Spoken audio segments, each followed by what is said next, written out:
shapes up as very nice. Brian Leonard with your on point local weather. WQXL Columbia, W264DF. From the Bart Fireside Studio, the solution for keeping you warm this winter. This is 107, The Point. Ooh, I like when you press that one.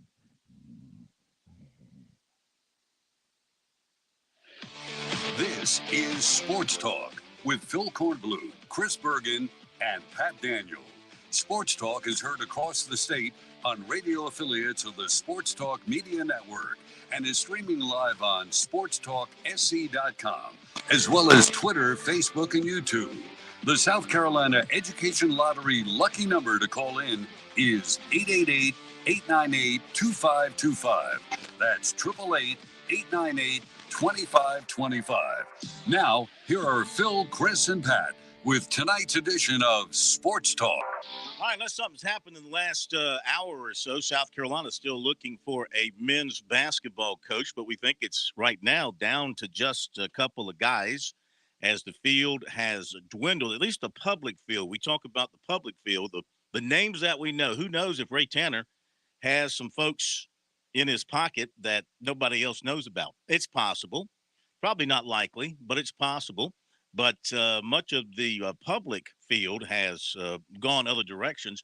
Tell you all about that coming up in just a moment on this Monday after edition of Sports Talk. It's been 1 week since Frank Martin was fired as the basketball coach at South Carolina, and we gave him a week to sort of get his thoughts together and his feelings together. He obviously was devastated because he's only done CBS television all weekend, and he's only been out interviewing for other jobs. So, you know, he obviously was crushed by what happened, and he's done other radio interviews. He'll be with us tonight at 6:35 live here on Sports Talk to talk about things.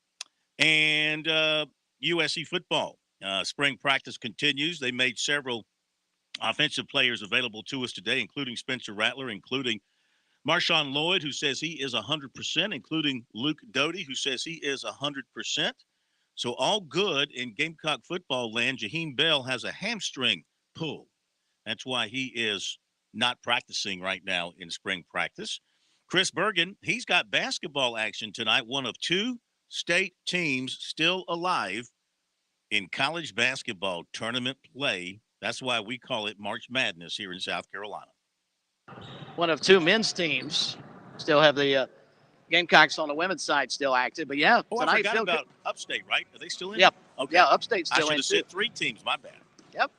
USC Upstate is playing tonight in the Basketball Classic. They actually play at South Alabama, and the understanding is the winner of tonight's game between Coastal and Florida Gulf Coast will get the winner of that contest. But as we have found out in the infancy of the Basketball Classic, anything is subject to change.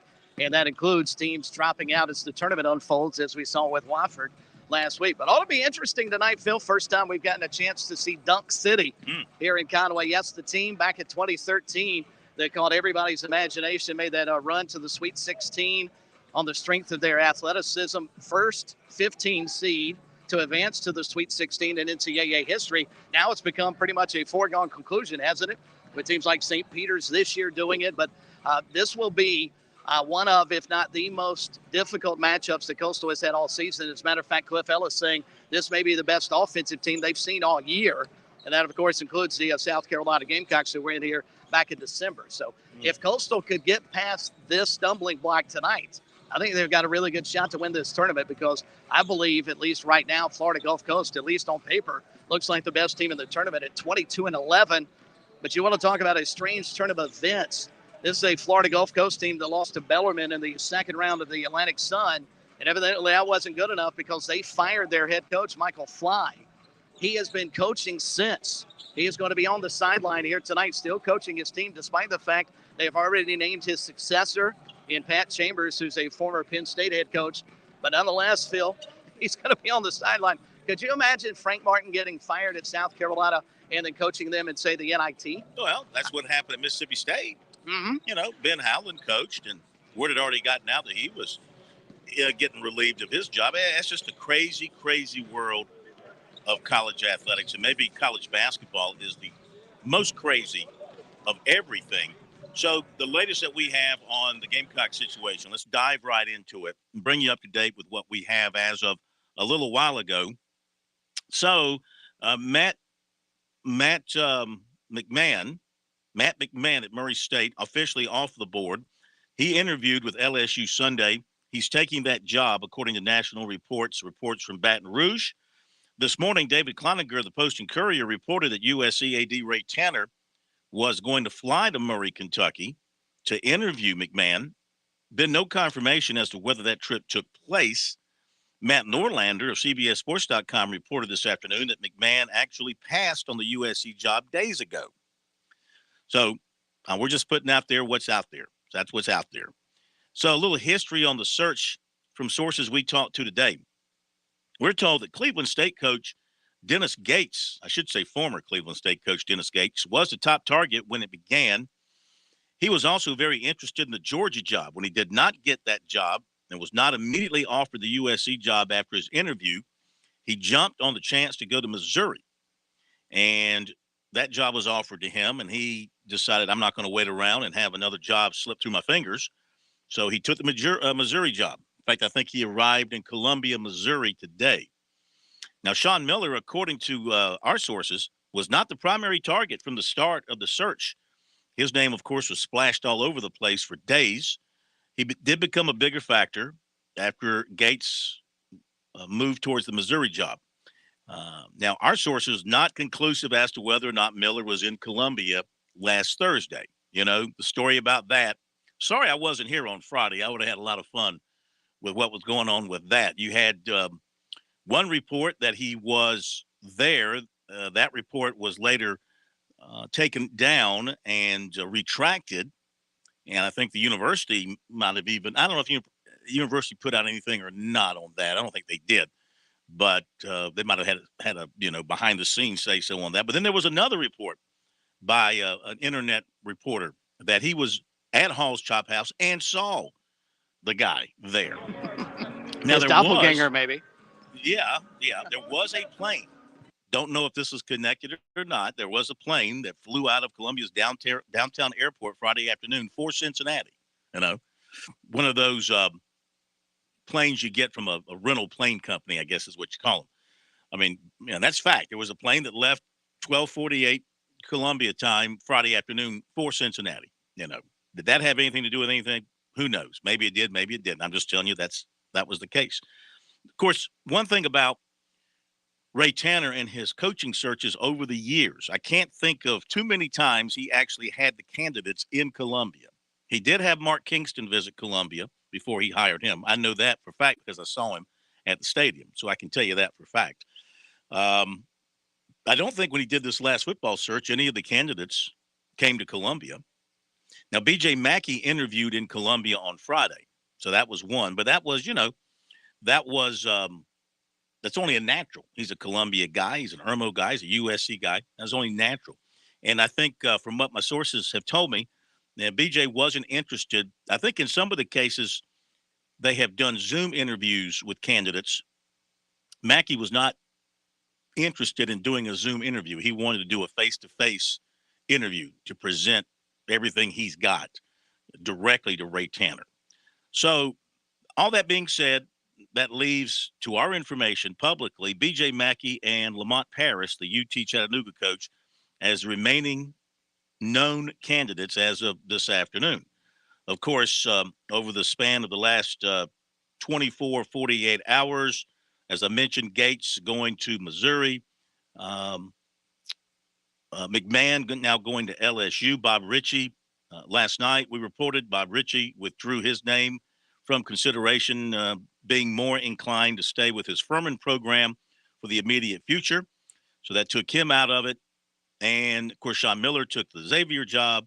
So the list of candidates that were publicly being talked about, that is what you're down to. If those are the guys, if it's going to be one of those guys, that's fine. It will be a historic hire for Ray Tanner because both are African-American head coaches, and they would be the first. Either one would be the first African-American head coach of a major men's program at USC. Of course, you got Curtis Fry running the track and field program, but we're talking about football, basketball, baseball. And so that's where it is. The question is, Ray Tanner, does he like one of these guys enough to move? Is there somebody else he wants to go and talk to? If it is one of these two guys, does he want to go with the opportunity to hire a USC great and a popular figure, one of the most popular figures in USC basketball history, but somebody with no head coaching experience, or somebody who has really no contact with our state, no direct contact with the state of South Carolina, but has a strong basketball coaching pedigree from his years on the bench at Wisconsin, where they went to the NCAA tournament every season. He was assistant coach and has done a nice job at Chattanooga, taking them from single-digit wins to the NCAA tournament, though he just barely squeezed into the NCAA tournament by virtue of a Hail Mary shot that beat Furman in the Southern Conference tournament. His overall record at Chattanooga, Paris, 87-70, including 43-45 in the Southern Conference. But the last 3 years have been pretty good years for them. So that is where we stand. So we'll see what Ray Tanner decides to do. Of course, me personally, if this is the situation, I say why not hire B.J. Mackey? He's going to be 45 next month. He's got plenty of coaching experience. I feel like X's and O's. He can probably X and O with any of those guys out there that you're considering. I mean, maybe a Sean Miller might be a cut above. Maybe McMahon might be a cut above. But, the rest, I think B.J. Mackey can probably coach. But you know what, Chris? And you're around it directly with your play-by-play with Coastal. I mean, all these coaches can coach the game. Yeah. It's about getting the players and having them fit your culture and fit your style. I think B.J. Mackey, with his name in South Carolina, his reputation in South Carolina, his connections in South Carolina, could immediately bring the Gamecock family, the Gamecock basketball family together. I think he would be strongly supported by the high school and AAU system in the state of South Carolina. And he might even be able to get South Carolina back into the mix with a G.G. Jackson or maybe a Julian Phillips.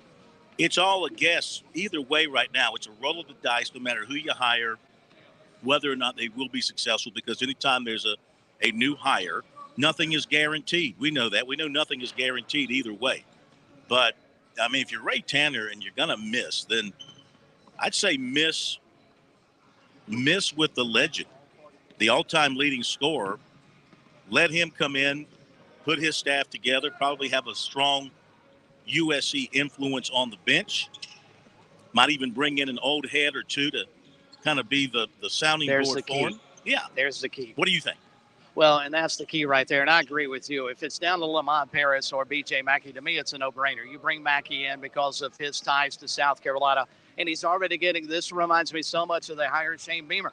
You're already starting to see former players. Melvin Watson actually, I think, either sent a text message or actually talked directly to Ray Tanner, according to a story I saw over the weekend, and lobbied hard for his former teammate in B.J. Mackey to get the job. And I don't think South Carolina, this would be a miss for them. And you go back to, all right, hiring is always a crapshoot. That would have been true if Sean Miller took over. He's your proven winner, if you will, of the guys that they have evidently talked with. But does that mean he's going to be able to win at South Carolina? He evidently thought no. That's why he took the Xavier job and went back to what he deems as an easier opportunity for him to get his foot back in the door in college basketball. But I think if B.J. Mackey is going to be the guy and be successful, he's got to go the route that Juwan Howard has done up at Michigan. Juwan Howard is a perfect example of a former player who had no head coaching experience, taking over at a major high-profile program, his alma mater in Michigan.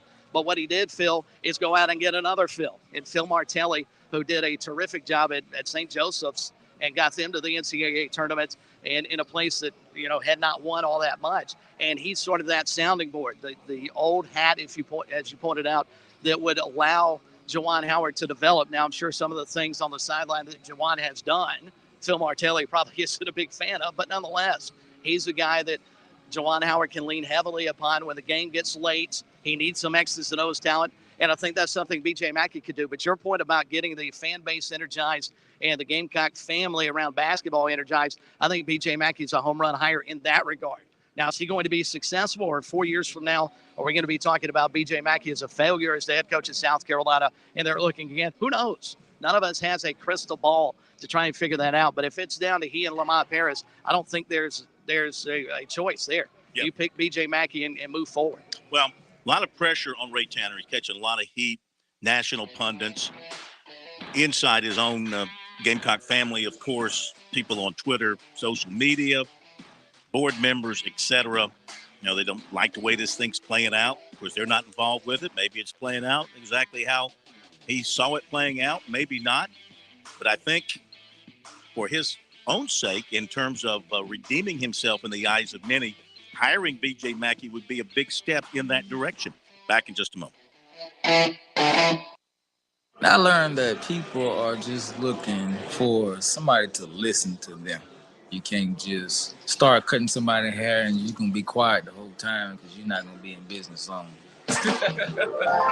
The South Carolina Education Lottery has provided over $800 million to help students attend technical colleges across our state, investing in a new generation of entrepreneurs, just like James. Your passion is our purpose. Sports fans, are you in it to win it? Join South Carolina's fight against COVID-19 by getting your vaccine today. Vaccines are safe and will help stabilize school operations by bringing us back together safely. The CDC recommends everyone 5 years and older get vaccinated. Visit scdhec.gov/VaxLocator or call 866-365-8110 to find a vaccination station near you. I'm attorney Jim Corbett. I love sports, and I've helped people for over 30 years. Contact me at jim@jimcorbettattorney.com when the insurance company won't pay your claim or you have complicated issues. Some other business causes your business to lose money, jim@jimcorbettattorney.com. When you lose a relative and find out you got cut out of a will or don't get what was promised. When you have serious injury, like from a wreck or mishap or on the job, jim@jimcorbettattorney.com. It's almost time for the Palmetto Sportsman's Classic. I know we're excited. Me too. I'm going for all the awesome camping gear. Not to mention they have everything I need to get out on the river. I'm looking forward to it. I can always find what I need for my outdoor adventures. Don't miss the Palmetto Sportsman's Classic at the State Fairgrounds, sponsored by Farm Bureau Insurance, March 25th through the 27th. Purchase your tickets now at psclassic.com. See you at the Classic.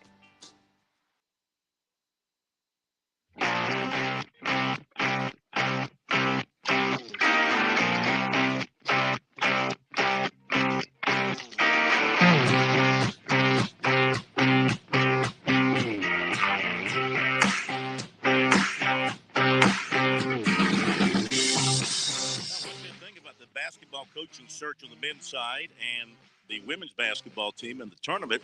Gamecock fans were able to overlook the baseball team at Tennessee. Oh my God. Tennessee really, really, really good. Gamecocks can't be that bad after taking 2 of 3 from Texas. We'll see what they do this week against another great program in Vanderbilt. Phone number 888-898-2525. South Carolina Education Lottery lucky number. And since 2002, more than $160 million in lottery proceeds have been used to fund SC Hope scholarships for the state's college-bound students. Learn more about the Education Lottery's impact at seeducationlottery.com/education wins. And playing for fun is a win for education. Frank Martin at the bottom of the hour. Tomorrow night at 6:30 live, Shane Beamer, USC football coach, who will also meet with the media tomorrow following practice, which will be closed to the media tomorrow. He'll do a briefing. Then he'll join us live tomorrow night at 6:35. We go to your phone calls, 888-898-2525. Andy in Columbia, good to have you with us tonight, sir. Welcome in. Good evening, Corn. Good evening, Chris. I hope y'all Andy. are doing well for a Monday. Oh, yeah. Good trip to Chicago, I hope, Mr. Corn. How'd you know I was in Chicago? You got eyes on me? You told us all, dummy. Oh, did I? Yeah. I was going to say, we didn't let the cat out of the bag. While you were gone. Now, the problem with a trip to Chicago is you do 2 things. You sleep and you eat. And that's all I did. And visited, but mostly ate. Ate way too much. explain this to me, please, Mr. Korn. Mm-hmm. I'm kind of a little confused now that Mr. Gates' name has been brought up. Mr. White was hired at Georgia, I believe, on Sunday, right? Before Coach Martin was fired.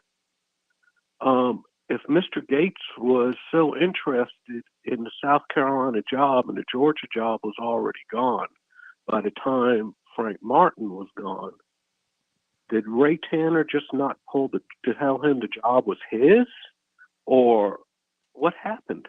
If he was the main person, he had already interviewed with him and so forth and so on. Well, I'm not privy to the exact conversations and what was said and how it went down. But I do believe that, Ray Tanner was working on this thing well before the end of the season, and that Frank Martin's representative may have had an inkling of what South Carolina was going to be doing at the end of the season. And he may have already been having conversations. Well, there was already John Rothstein who said that they'd been dealing with Sean Miller for a while, checking him out, and I guess talking with him or his representatives. And same may have been going on with Gates as well prior to. But to answer your question and why it happened that way, I don't think Ray Tanner made him the direct firm offer. And that's why he didn't hang around and wait on it and went ahead and took the Missouri job when that direct firm offer was made to him. God, but if he's your man and he's out there, that just kind of surprises me. Do you think not having Eddie Fogler as our search coordinator hurt this coaching search? Oh, I don't know. He's got apparently a group that he used for the football search working with him on this, from what I read. So he must like that group. And he's got his associates within the department working with him as well. So whether Coach Fogler would have made a difference or not, I mean, Coach Fogler's thing is his thing has always been not to hire the coach for the school, but to give them 3 or 4 solid leads and let them go from there. But who's Missouri's rep? Eddie Fogler. Eddie Fogler. Mm-hmm. Yeah. So just, That's a good point. That's a very astute observation on your part. Thank you very much, Mr. Cole. I don't say that to you very much, but that's a very astute observation. And just one last thing, and I mentioned this on KFF while you were gone, which is also known as Corn Free Friday. That 42 years ago, this university had a choice of bringing in someone who everybody said had no really coaching experience. And I'm talking about when they got rid of Frank McGuire, of course, and you do remember they went for someone with coaching experience. Great guy, Bill Foster. Mm-hmm. Turned away Bobby Crimmins, the guy everybody wanted, the alumnus. And look how that turned out. I say go for BJ. Shoot, they could have had, at one point, South Carolina could have had as their coaches Bobby Crimmins, Dick Sheridan. And I'm pretty sure Dick Sheridan I can't speak for Coach Sheridan. He doesn't like anybody to speak for him. I wouldn't dare do that. But I think there would have been a good chance that Dick Sheridan would have taken the South Carolina job. And you'd have also had, during that time, I guess that would have been June Raines as the baseball coach. Maybe Bobby. No, that would have been June Raines. That would have been June Raines. So they could have had Dick Sheridan and Bobby Crimmins as your football, basketball coaches. Imagine that.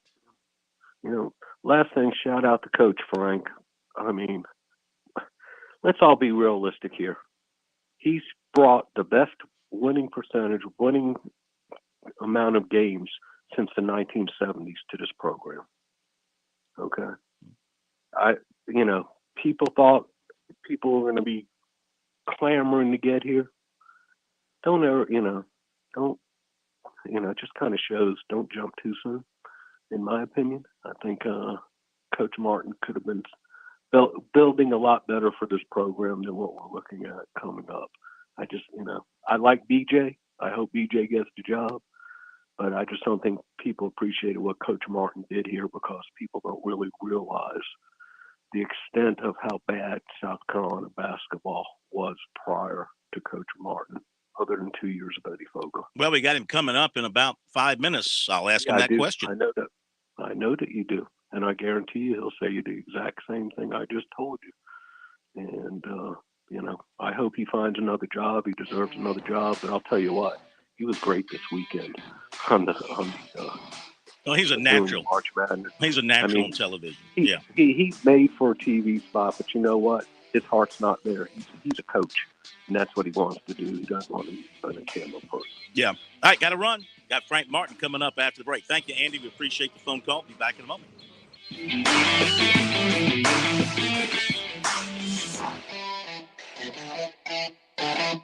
On Point Weather is made possible by our friends at Palmetto Citizens Federal Credit Union on 107 The Point. And here's tonight's forecast. Clouds roll in, but we'll stay dry and have a low of 45. Tomorrow, up to 75 is our high temp with more clouds and sunshine. Wednesday and Thursday look to be rain days with a cold front arriving late Thursday and cooler temps with it. Highs Friday and into the weekend in the upper 60s. The weekend shapes up as very nice. I'm Brian Leonard with your On Point local weather. When you think about spring, good stuff springs to mind. Like spring break. Woohoo! A friend springing for drinks. Thanks, dude. A spring in your step. Spring fever. Oh, behave. And best of all, spring water dough pizza from the Mellow Mushroom Pizza Bakers. Yeah, baby. Experience the taste of spring with our amazing hand-tossed pies, spring fresh salads, and over 100 beers from around the world. Enjoy spring at the Mellow Mushroom in the Vista and on Sunset in Lexington. With SRN News, I'm Keith Peters reporting. Ukraine's President Volodymyr Zelensky is hailing protesters in an occupied city for their courage in confronting the Russian troops who fired shots to disperse the demonstration. Russian troops on Monday used stun grenades and fired in the air to break up demonstrators in the southern city of Kherson. Speaking in a video address, Zelensky said that the war has turned ordinary Ukrainians into heroes. Meanwhile, the White House says President Biden and European leaders discussed their concerns about Russia's tactics in Ukraine, including attacks on civilians. On Wall Street, the Dow down by 201 points, the Nasdaq dropped 55, the S&P 500 lower by 1. Crude oil jumped up $7.42 a barrel to close at $112.12 a barrel. More on these stories at srnnews.com. We all want to eat healthy, but have you ever read the ingredients list off of your favorite snack? Between the hard-to-pronounce ingredients and man-made additives, it's difficult to find anything made from real, natural ingredients. Even some of my favorite organic snacks have ingredients I haven't heard of. At Balance of Nature, we know the value of real nutrition that can only be found in real food. That's why the only things you'll find on our ingredients list are real whole fruits and vegetables. No additives, fillers, or artificial ingredients of any kind. Balance of Nature is the best whole fruit and vegetable product on the market, delivering your body everything it needs to function at its very best. Eat better and feel better. Start your journey to better health. Call 1-800-246-8751 or go to balanceofnature.com to get free shipping. And don't forget to get 35% off your first preferred order by using discount code BALANCE. When it comes to firearms, ammunition, and accessories, some things are changing, while fortunately some things haven't changed a bit. I'm talking all about Shooter's Choice in West Columbia. What has never and will never change is the customer service. Top-notch with the staff that has decades of experience in the firearms industry. This staff actually hunts and shoots regularly. For over 30 years, Shooter's Choice has never lost that hometown feel and never felt like shopping at some big box store. What has changed? Well, technology. If you'd rather spend your money on firearms than gas, go online to shooterschoicesc.com and check out a great website that's easy to navigate 24/7. Be the first to get items as they are received at the store. Be the first to get that newest production model ordered before it even enters the retail store. Come pick it up at your convenience. Sign up for notifications of new products and special inventory. It's all at shooterschoicesc.com. So come on in and see the team at Shooter's Choice, 944 Sunset Boulevard, or visit online. Either way, you'll see what I'm talking about. Make your first choice, your best choice. Make it Shooter's Choice. If you're like me, you're sick and tired of seeing these old TV stars, game show hosts, these athletes telling you how to save money on your Medicare and on your health insurance. These national toll-free numbers are overwhelming us. It's not that people don't need the service. They need good local customer service, not big box toll-free numbers. See, I work directly with Tim Henberry right here at Medicare Blueprint in the Midlands. When it comes to my family, I want the best family plan. I'm not even on Medicare, but my mom is. So here's what I do want. Someone local to serve as my advisor on the plans and choices that I have, and someone to help mom with her Medicare. I want someone to help me pick the right plan, save me as much money as possible by knowing all the rules of the game. Medicare Blueprint starts the process with you. They will see it through. They answer all your questions. They call you back. It's the same folks helping you start to finish. Tim and his team are independent. They fight for you, not the insurance company. Online, it's MedicareBlueprint.com or call them 708-7398.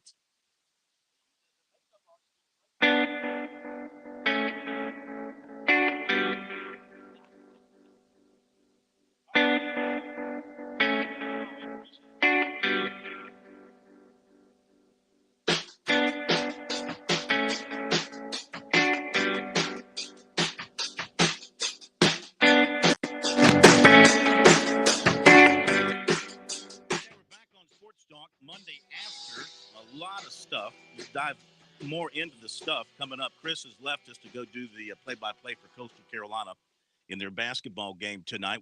We got a full recruiting report, a lot of visitors over to USC over the weekend. We'll talk about that and check our brackets, take more of your phone calls too. But as promised, joining us right now here on Sports Talk one more time, former USC men's basketball coach Frank Martin, now a national, international television star after his appearance with the folks at CBS, TBS, and all the crowd doing the basketball tournament. Welcome in, Frank. It's great to have you with us. How are you doing? Phil, I'm just telling you off air. I'm still sleepy from they made me stay awake till so late at night those 2 days. I'm still trying to catch up. But you are just a natural. We know you have a gift for gab. I mean, you do like to talk and express yourself. You were a real natural on television. I mean, you really presented yourself well. Phil, I'm comfortable saying stuff. I'm honest, so I don't have to lie. And when people lie, then they have to get rigid because it's the easy. That's why when you have a conversation with someone in person, it's so easy to know who's lying. And so, I'm honest, and that environment is about saying stories and talking basketball, and I'm pretty comfortable in that environment, and it's not the first time I do it. So I did it. While I was still at Kansas State, I did CBS, and then I did the same thing I did this weekend. I did it 3-4 years ago. Mm-hmm. So let's say I'm a seasoned veteran now. How about that? Absolutely. When do you go back behind the cameras?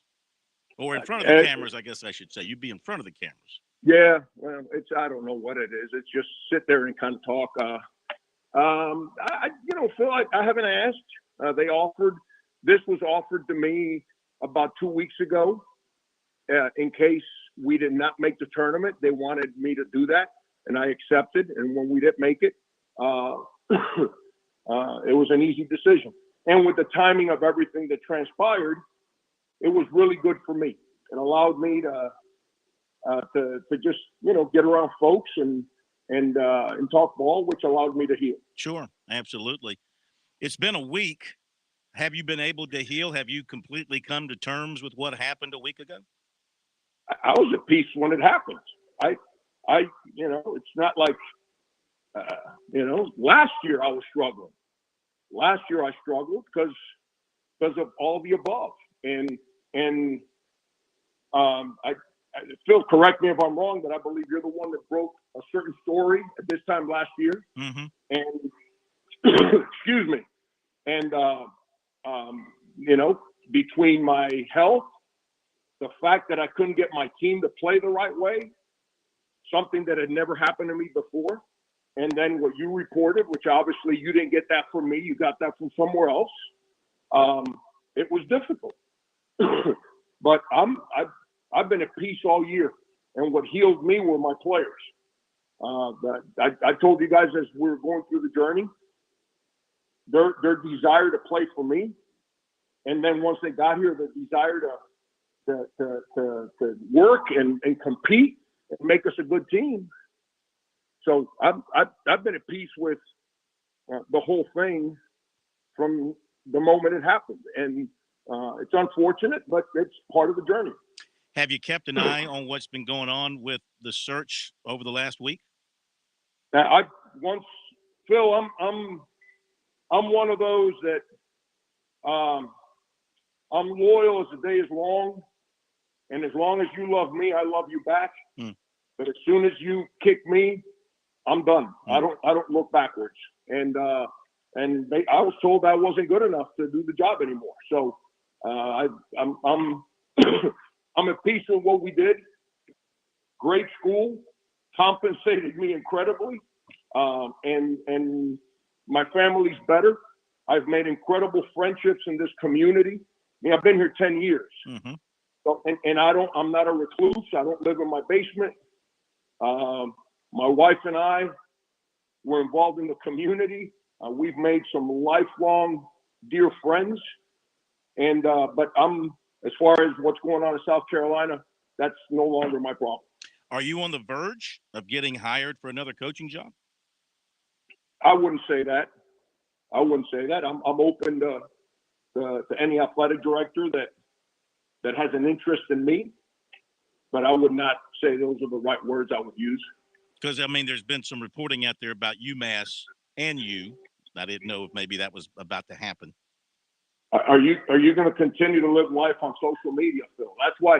That's why I told you. That's why I made the comment that I'm glad I'm not in journalism, Phil. I thought we did this.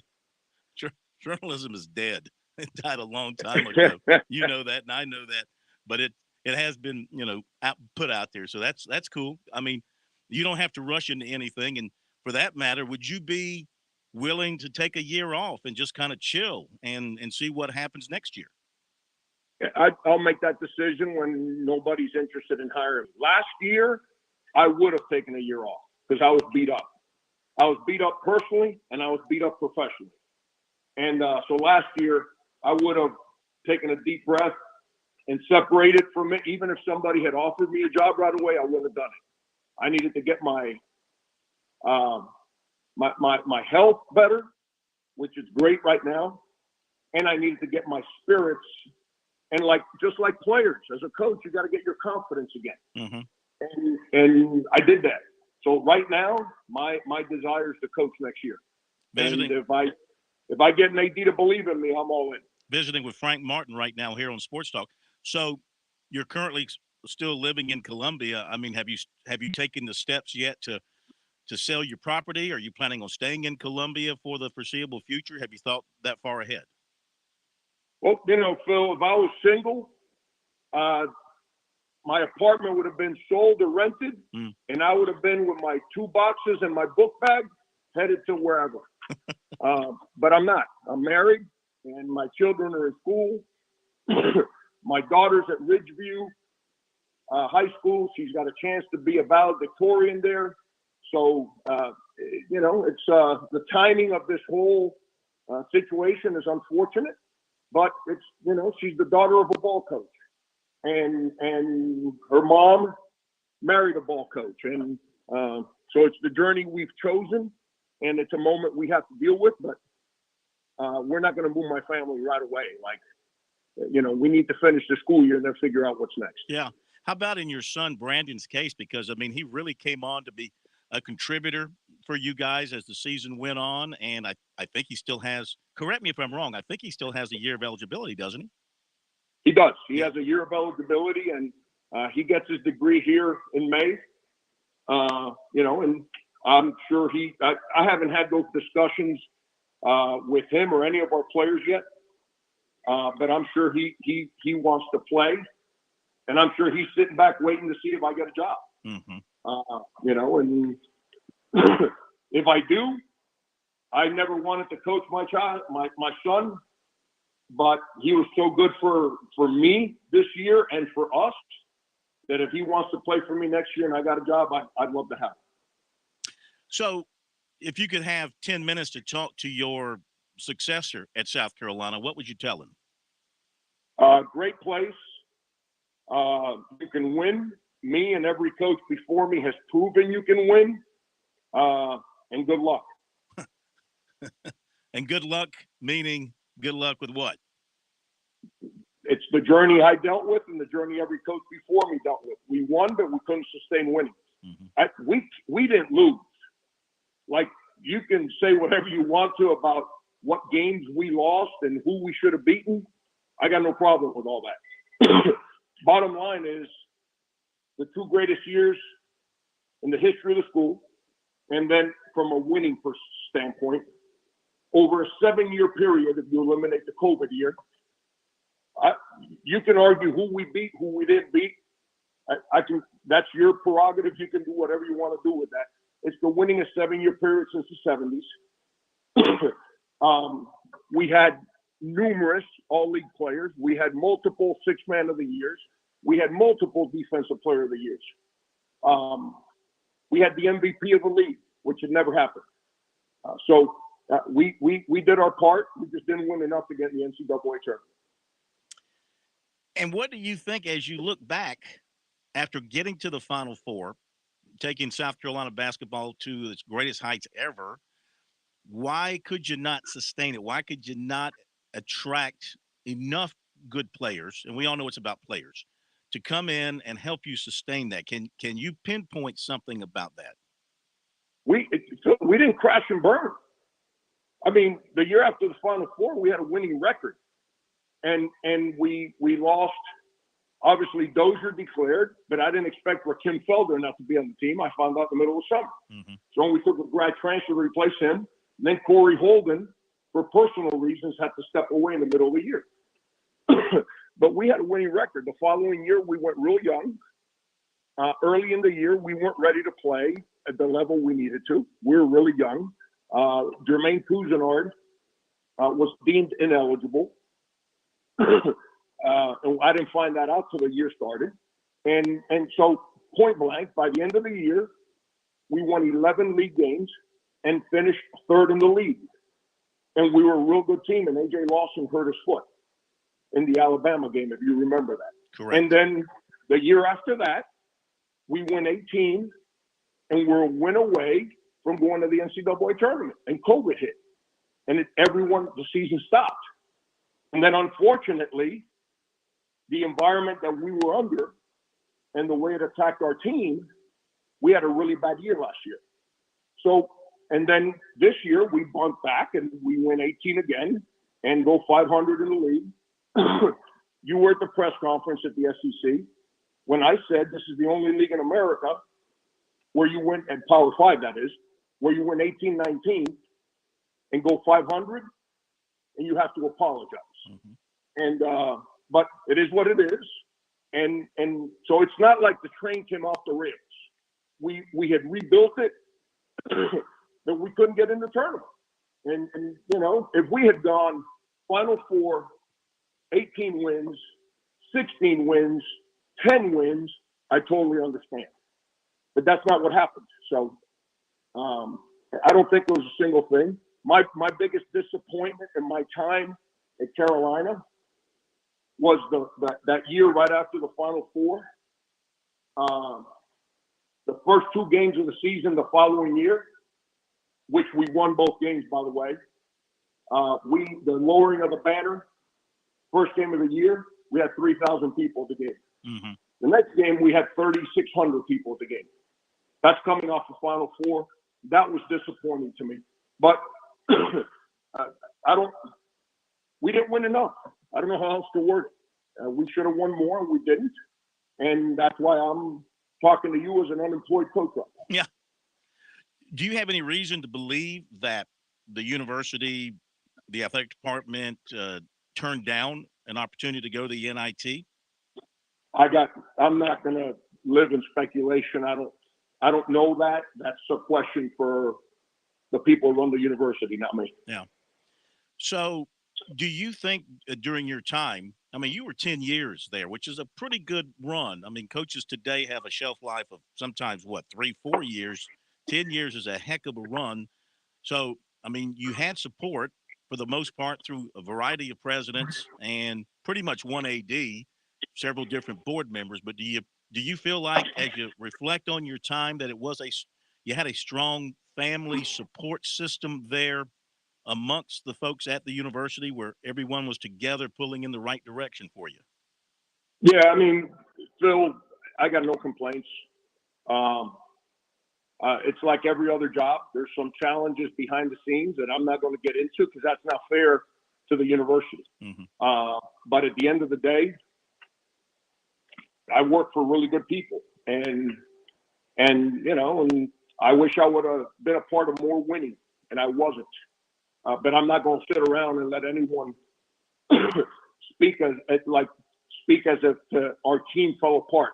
Eliminate the COVID year, Phil. We won 10 league games in 18 before COVID. We won 18 and 9 league games after COVID. That's not losing. We just didn't win enough. When you and Coach Tanner had your meeting a week ago, I mean, did you have any opportunity to say anything to try and change the mind, or was it already just fait accompli and there was just no recourse there at that point? No, it was a short conversation, and that decision was made, and they had no interest in listening to me. Yeah. Have y'all talked since? No. No. Do you think you two will ever sit down, man to man, just chop it up, as they say? That's on him. I'm at peace with everything. I don't have sour grapes. I don't dislike anybody. That's on Coach Tanner. You'd have to ask him.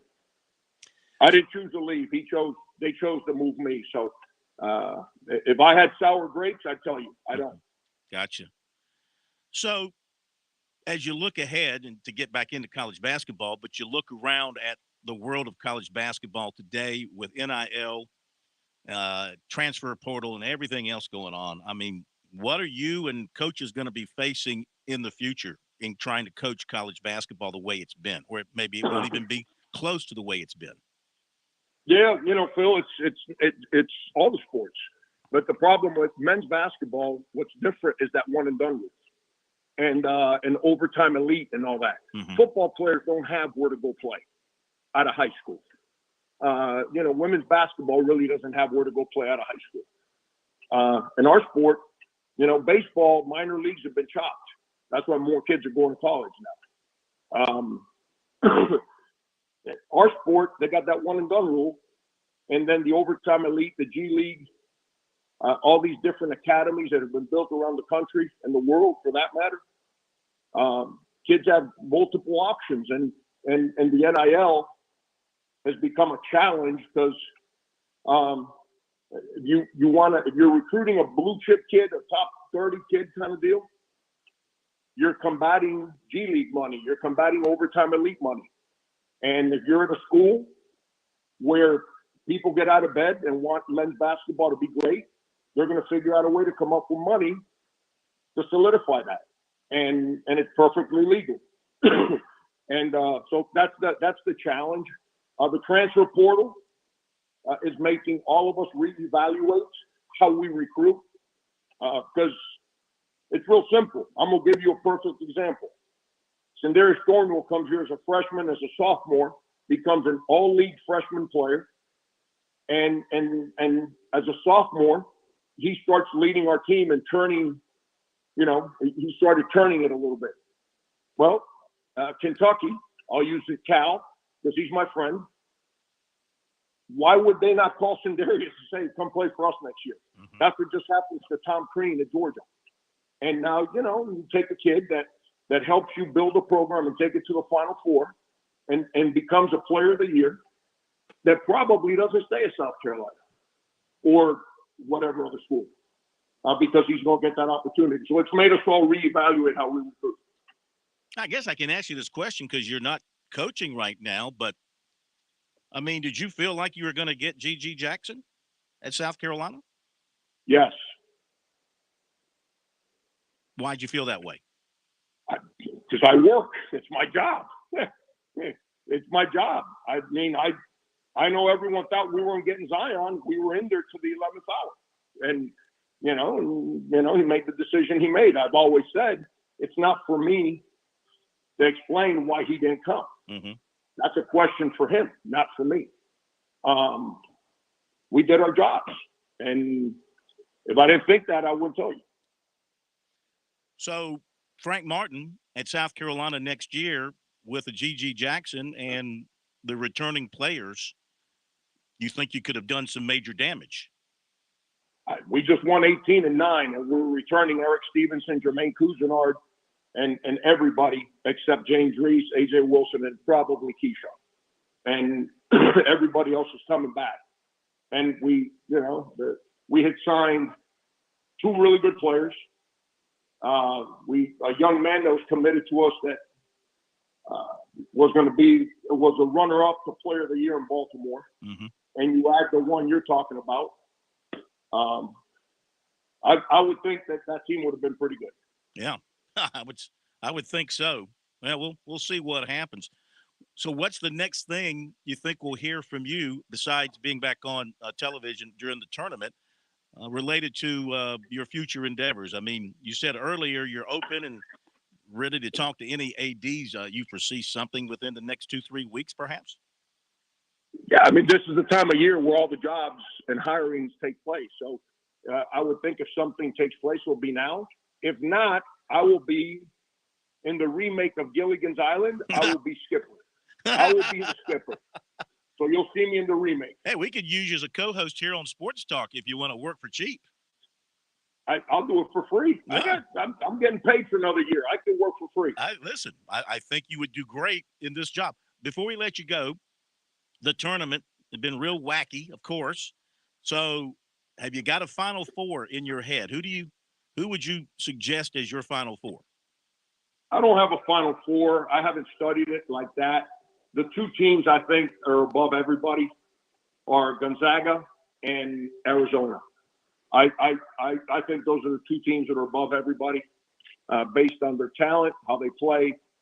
But that's why you play the games, and it's all matchups. And as you saw with Arizona, as good as they are, and you saw with Gonzaga, as good as they are, they almost went down this weekend. So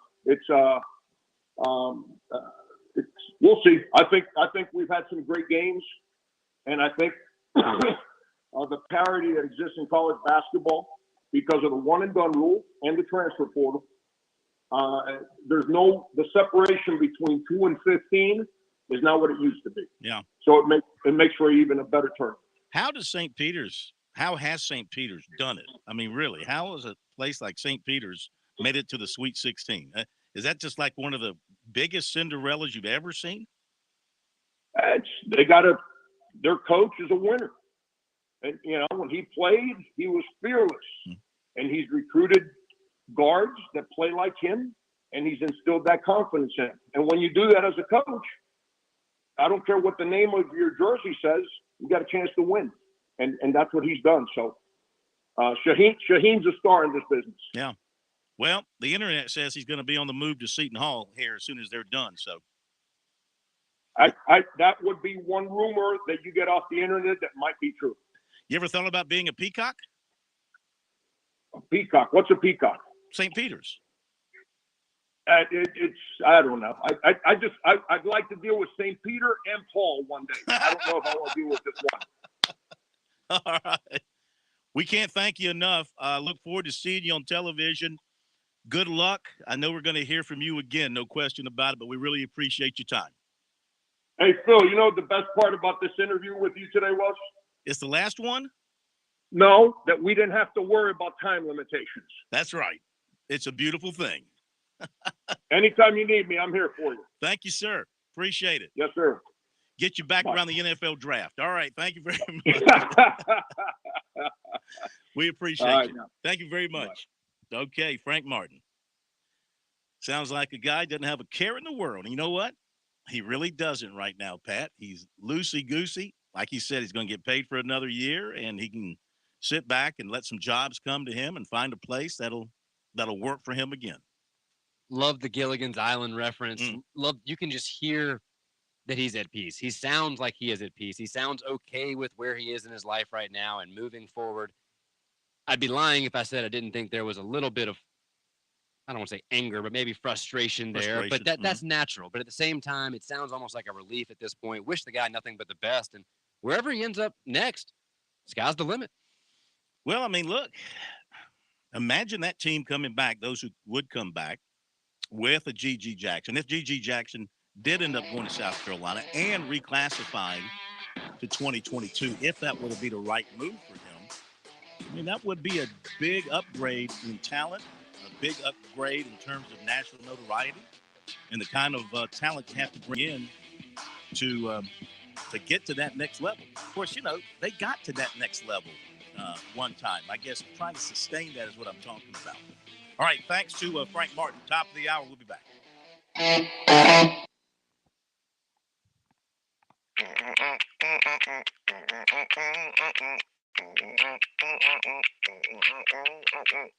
Someone will be right with you.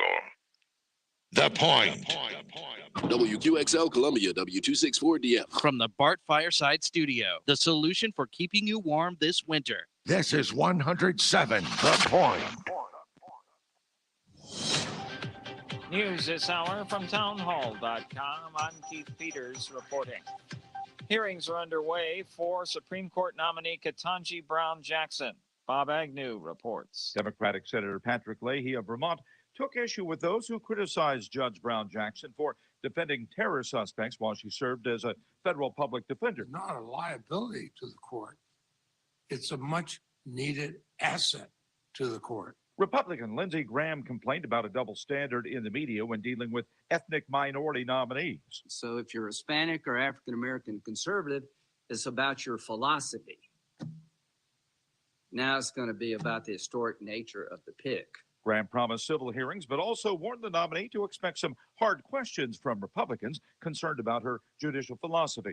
Bob Agnew reporting. The Supreme Court won't hear the dispute between a Christian relief group and a bisexual lawyer. The Supreme Court says it won't review the case of a Christian organization that was sued after declining to hire a bisexual lawyer who applied for a job. The case involves the Union Gospel Mission in Seattle, Washington. An attorney, Matthew Woods, argues that the organization violated state law by discriminating against him on the basis of his sexual orientation. A lower court let the case go forward, and the High Court has now said it won't intervene. Two justices, Samuel Alito and Clarence Thomas, agreed with the decision not to hear the case at this stage. I'm Walter Ratliff. President Biden's urging U.S. companies to make sure their digital doors are locked tight because of evolving intelligence that Russia is considering launching cyber attacks against critical infrastructure targets as the war in Ukraine continues. On Wall Street, the Dow down by 201 points, the Nasdaq dropped 55, the S&P 500 lower by 1, oil up 7.42 to close at 112.12 a barrel. More on these stories at townhall.com. My brother-in-law died suddenly, and now my sister and her kids have to sell their home.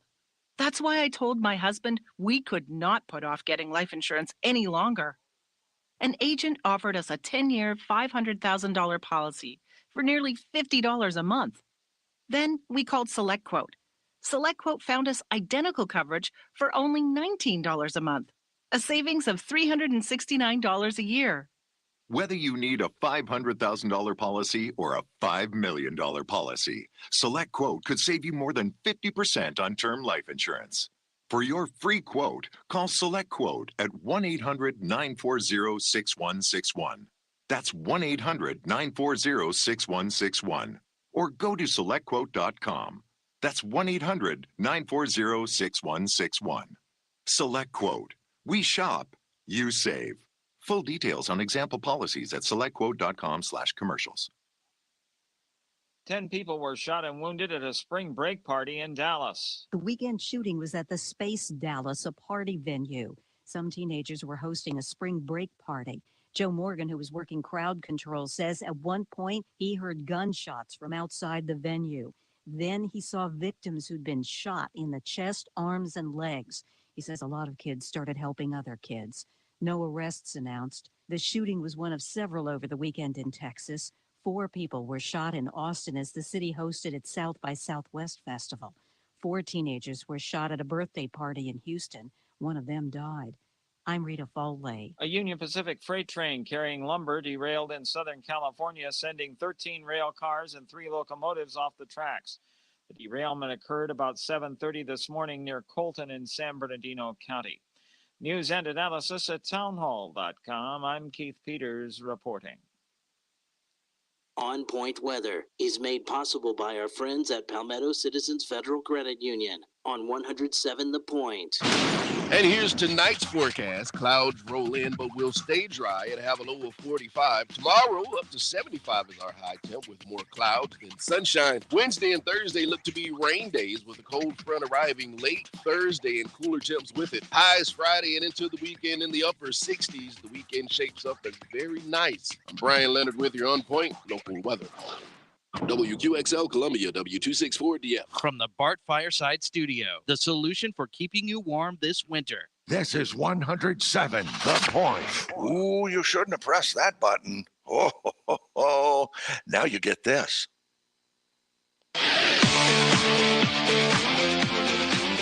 Welcome back to Sports Talk on the Sports Talk Media Network. You can reach the guys with the South Carolina Education Lottery lucky number, 888-898-2525. That's 888-898-2525. Now back to Phil, Chris, and Pat with the second hour of Sports Talk on the Sports Talk Media Network.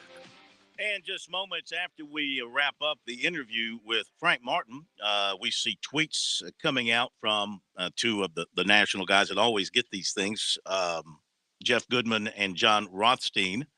And they are saying the South Carolina focus now is on Lamont Paris from Chattanooga, which is code for they're about to hire him. So, and they usually get their information, if not directly from the coach, then from the coach's agent. So that seems to be, according to them, that seems to be where it's headed for South Carolina with the basketball coaching job. Jeff Goodman, his tweet, South Carolina has targeted Chattanooga coach Lamont Paris per source. So if that's it, that's what it will be. And we'll see how it goes. A guy with extensive Big Ten assistant coaching experience on a great team at Wisconsin and recruited some big-time players to Wisconsin and has gone to Chattanooga and done a good job. And even before the South Carolina job came open,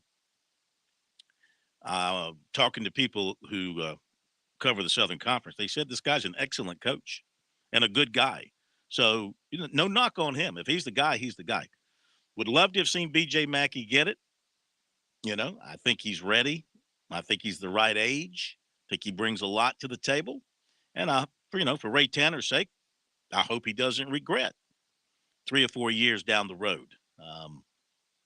Maybe this will work out and blossom into something beautiful for Gamecock basketball. Gamecock fans, you should certainly hope that it does. You should not wish ill will on the new coach because you wanted somebody else. Maybe you wanted Sean Miller. Maybe you wanted McMahon or somebody else. Whoever it happens to be, you got to throw your weight and your money behind him and hope that he can get it done. I just think watching B.J. Mackey run the program would have been a heck of a lot of fun. I think it would have been a heck of a lot of fun. And I think he could have handled it, to be honest with you. And I think he could have brought people together in a big way. And I think he could have gotten South Carolina back involved. If G.G. Jackson, I know the family, I know G.G. Jackson, they were extremely close to Frank Martin and Chuck Martin. And that might have been their only single sole reason. Then again, one of the things that the dad has told us on different occasions was the desire to stay close to home and to have him right there, and to be the guy representing the state and doing things for the state, et cetera, et cetera. And maybe he won't reclassify to 22. Maybe they think he's not ready at this point, and that would give Lamont Paris or whoever the chance to get back in there and get involved. But there's no guarantee he's going to be back at Ridgeview. His coach, of course, is going to Oak Hill Academy, and there's a chance that he'll end up there or somewhere else next year, trying to play maybe on a national scene. So that is what is coming down, Pat. So real quick, Corn, I actually had Lamont Harris's Wikipedia page open in front of me just so I could familiarize myself a little more. But Bill in Pawleys Island was kind enough to just call in. He did not want to go on the air, but Bill, thank you for this. He told me that the Wikipedia page for Lamont Harris is already I'm sorry, Lamont Paris has already been updated. It's now all I did. I had it on my screen. I clicked the refresh button, and bam, right there at the top, it says he's an American college basketball coach and current head coach at South Carolina Gamecocks. Don't know if they're ahead of themselves or not. But now, you know, anybody can go in and update that. I know. And it can be edited at any time. But still, it's just funny to see that. Would you update my Wikipedia?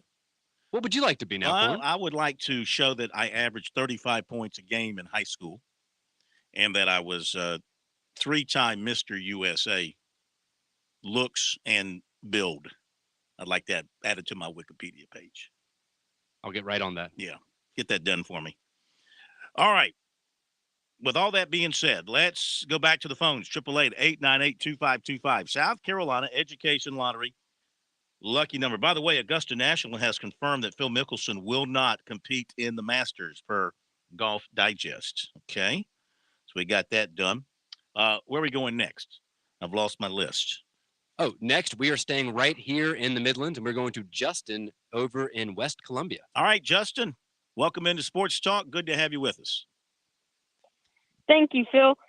If Chris Bergen is at the basketball game, who is driving Coach Chapel and his family to the restaurant? I'll hang up and listen.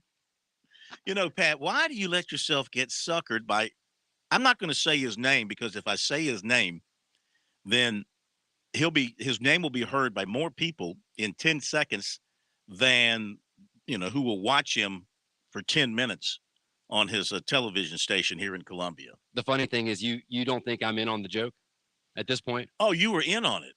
I mean, they use the same name, the same location, it's the same voice every time. But I mean, he's a friend of the program at this point. He's not a friend of Phil's. He's not an FOP. He may be a FOP for Pat, but not of the corn. He's not a FOC, an FOK. I'm not touching that one.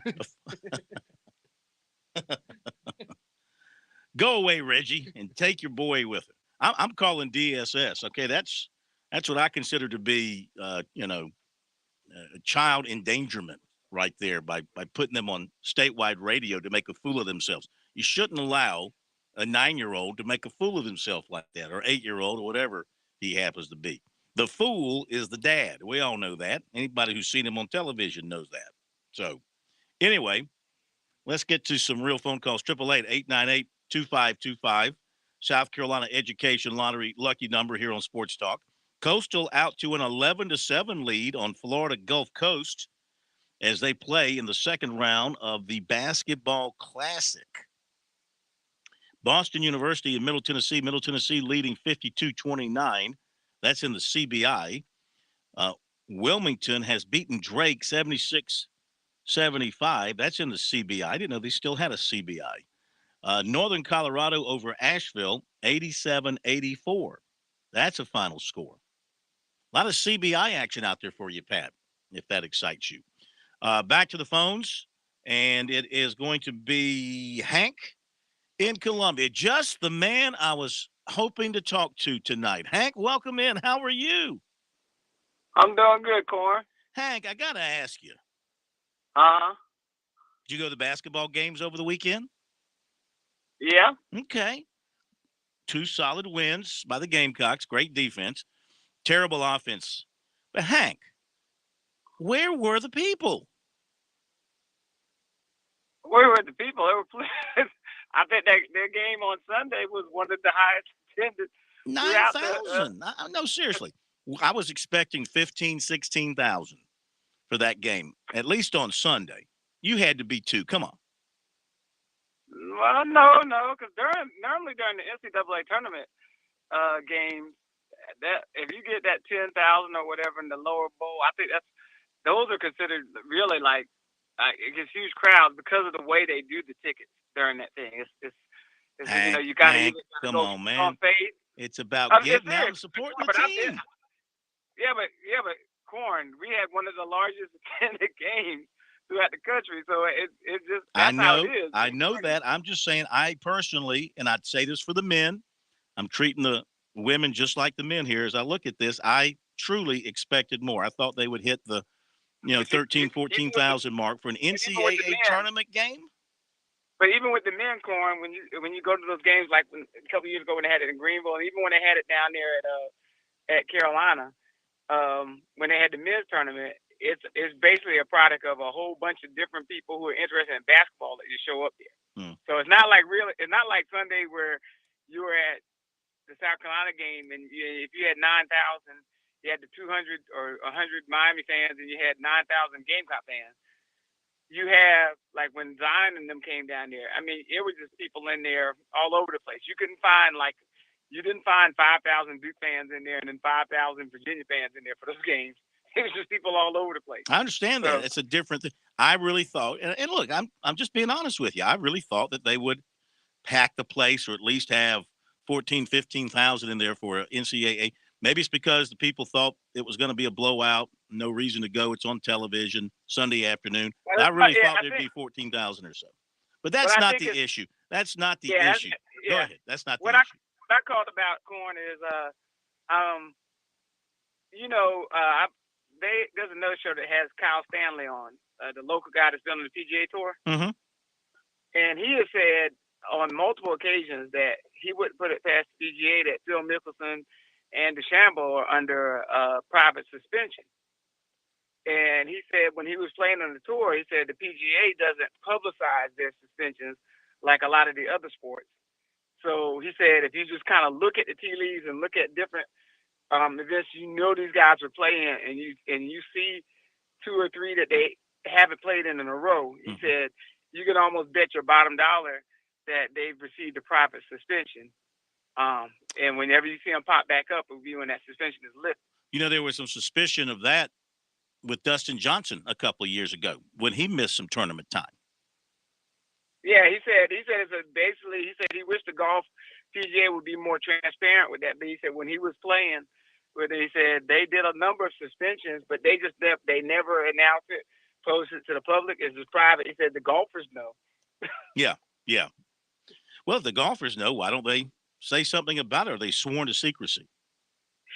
You said really they don't really share it kind of with the other golfers, but because different golfers have been suspended for, different things, they realize, it's certain things you look at. Like DeChambeau didn't play in a tournament the other day. Had like a couple weeks ago that had a purse of like almost 1.5 million or whatever. But as Cal Stanley pointed out, they were saying something about his back or something. But Stanley pointed out that like 4 days before that tournament, he had played in like a pro-am. So he said those things right there should be red flags that there's probably some private suspicions out there. Well, let me ask you this. Getting back to the women, it was a win yesterday, but a pretty ugly win. You got to feel like if they don't play better against North Carolina, Arizona, up in Greensboro, offensively, and they can D you up. They're athletic and they can get in your face and D you up. But I mean, they can't expect their defense to carry them to a national championship without some help from the offense. Well, I get it, Corn. First of all, I tell folks chill out. First of all, their defense is the top defense in the country. So they are holding people to 32% shooting. Now, the other day on Sunday, I'd have had more issue if it was well-rounded, but Boston on Sunday went like 4 for 17. And a lot of it was just makeable layups inside that, for whatever reason, rimmed out. Also, she went 2 for 6 from the free throw line when she's like an 80% free throw shooter. So in 2.5 years, it was probably her worst offensive game. She doesn't even have to make all those layups still. If she made 10 of those 17 or whatever, 10 of the 14 that she missed, that's another 20 points. And if she shoots her regular free throw line percentage, that's another 4 points. So if you had 24 points to already a 16-point victory, Corn, you're almost looking at a 40-something point victory against a team that knocked Louisville, another number 1 seed, out of the ACC tournament. They beat another team that's still playing, Notre Dame, all of that. Miami lost in the ACC championship to NC State. So it's one of those games where Aaliyah was off. But that Aaliyah being off, they still won by 16.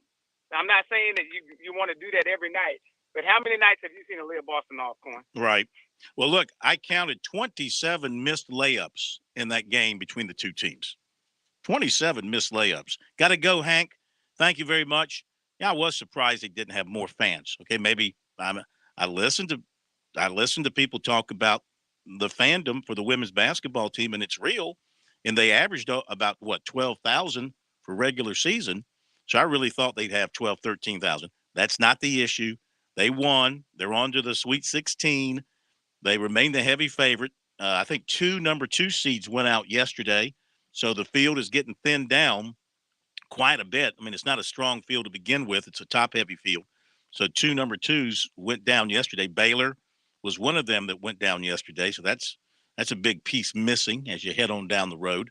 So you still have to like their chances, but I do think they got to, whether it's Boston struggling or whoever, they got to play better on offense and not rely so much on their defense, because there'll be a night where you're going to have some unfortunate fouls and the defense is going to break down. The other team's going to have a hot hand if you're not matching it, which I'm sure they can as a group. They're too talented offensively not to be able to match what the opponents might do.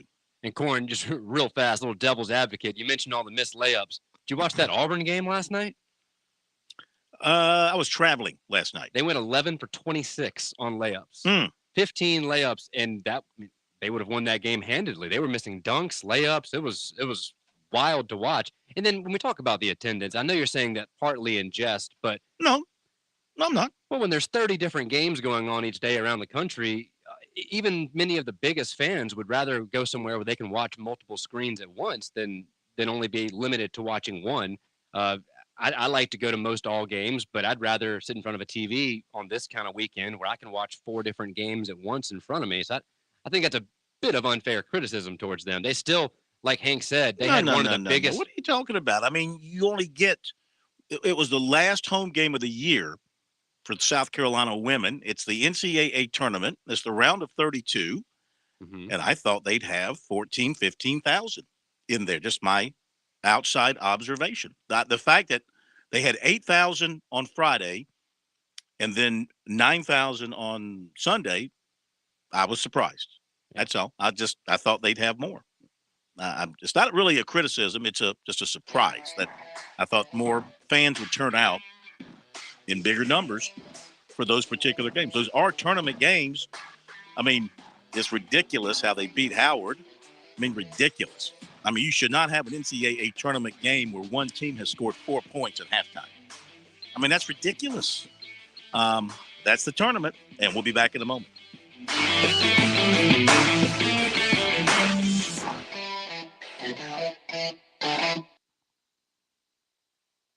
Founders Federal Credit Union knows your life is busy and your money is important. We are proud to offer local personalized services and convenient online services like Founders Online and the Founders app. You'll love being with us as much as we love serving you. Visit relaxjoinfounders.com or one of our 37 convenient locations to see if you qualify for membership with Founders. Relax, win with Founders. Terms and conditions apply. Founders Federal Credit Union is federally insured by NCUA. Life, it has its ups and downs. Sometimes it's little things like hitting every red light or dropping your cell phone. Maybe it's the bills, rent, or pressure at work. But when it comes to the South Carolina Education Lottery, you should never feel like playing will solve everything. The lottery is a game. It's played for fun. So set a dollar amount. Expect not to win and make sure responsibilities, family, friends, and work come first. Visit playresponsiblysc.com.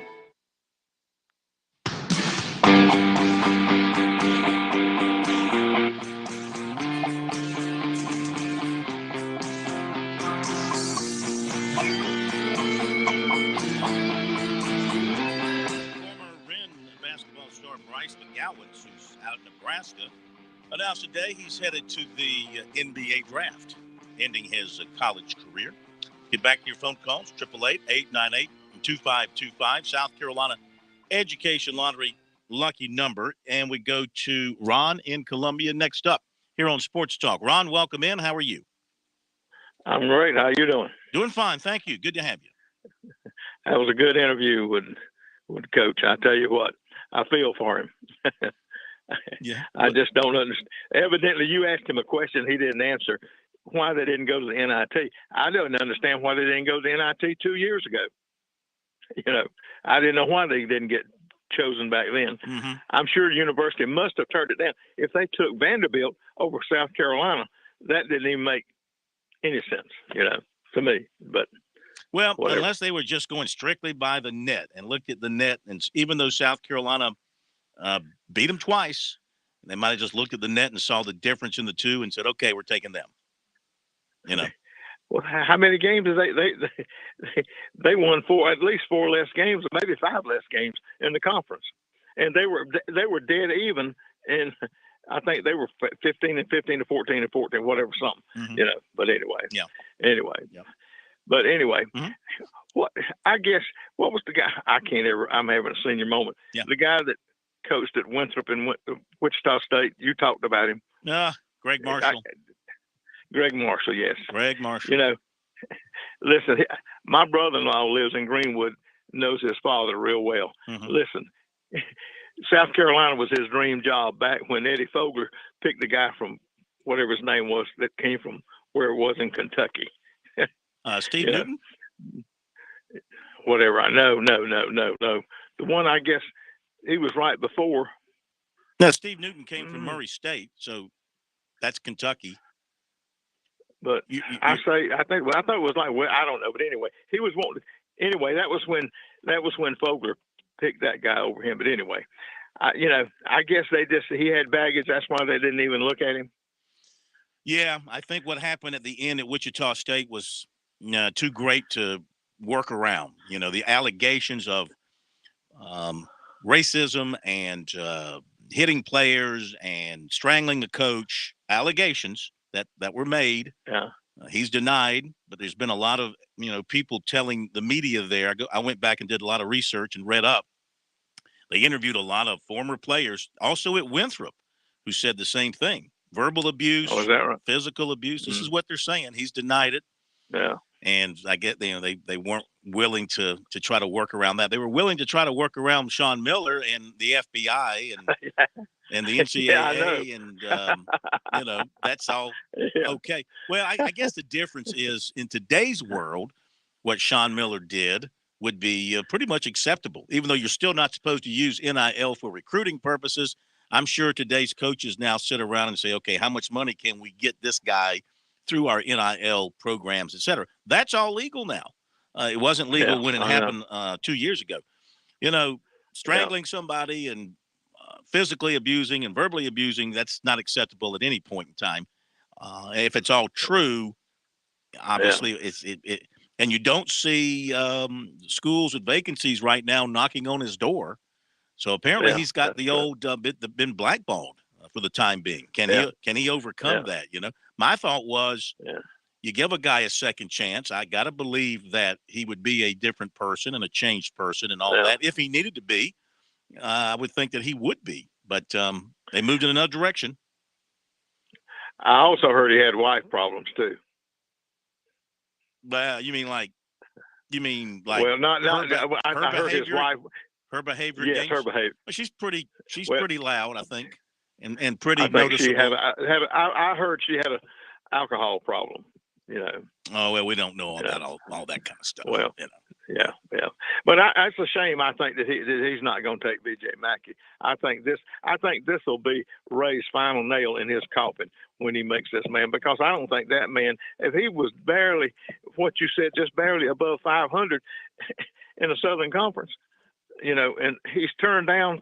I mean, just like in football, when he hired Muschamp, he had to take the bottom of the barrel. It's almost like now he's taking the bottom of the barrel. And B.J. Mackey would have been, in my opinion, I think he would have been a breath of fresh air. But all right. Well, thank you very much. I think B.J. would have been a popular hire. I really do. I think B.J. would have been a more popular hire than Lamont Paris, simply because of who he is. Lamont Paris might turn out to be a great coach at South Carolina. Time will tell. But there's going to be some criticism, and Ray Tanner is going to get criticized by people who wanted somebody else. And the way this thing played out, again, it does not look like, I'm sure at the press conference, this will be the only guy who was offered the job and the only guy they wanted. But, I mean, it didn't play out that way. as far as we can tell. Corn, I hate to say it, but I'm going to. Lamont Harris, if he's hired, just reeks of Darren Horn to me. And I don't mean to be too critical, but it just reminds me eerily similar of Darren Horn. And I think the Gamecocks are going to regret not hiring B.J. Mackey if they don't. That's just my 2 cents. You say that because why? 5 years as a head coach, 1 NCAA tournament appearance, doesn't have a whole lot else on his resume as a head coach. I just doesn't seem overly impressive to me. But now look, you got to throw out the first 2 years. He won 10 games his first year and 12 his second year. Since then, he's won 20, 18, and 27 in the Southern Conference. 14 Southern Conference wins this year.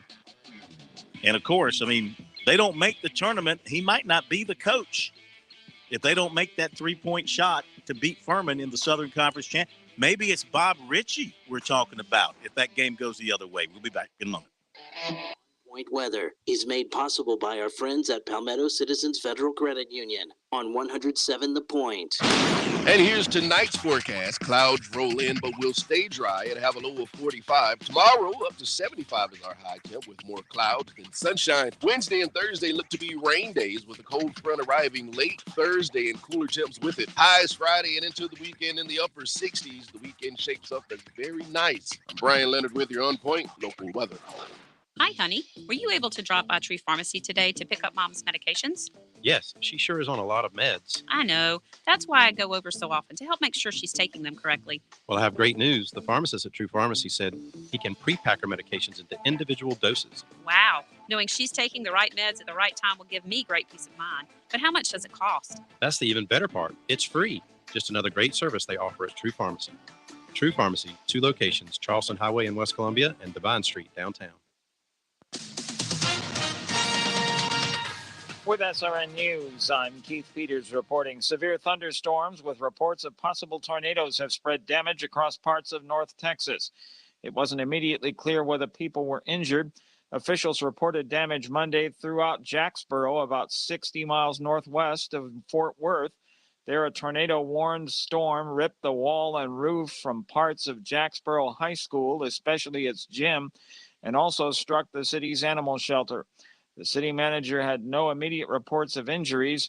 In Bowie, 30 miles northeast of Jacksboro, damage also was reportedly widespread, with reports of some people trapped in collapsed structures. A storm system had been predicted to bring strong tornadoes and large hail to parts of Texas on Monday. On Wall Street, the Dow down by 201 points. The Nasdaq dropped 55. More details at srnnews.com. Balance of Nature, changing the world one life at a time. I'm a physician, and I still see patients every day. And, so I tell my patients about this. And they ask me, what are you taking? And so I tell them, taking Balance of Nature. And they go, oh, yeah, I've heard about that. So I tell them how to get it. I give them your telephone number, 246-8751. And I tell them, call this number. And I said, they'll take care of you after that. So, I'm primary care. I really think that it works well for people to have fruits, vegetables. Start your journey to better health with Balance of Nature right now. Call 1-800-246-8751 or go to balanceofnature.com for more information or to place your order. Shipping is always free. And don't forget to get 35% off your first order as a preferred customer by using discount code BALANCE.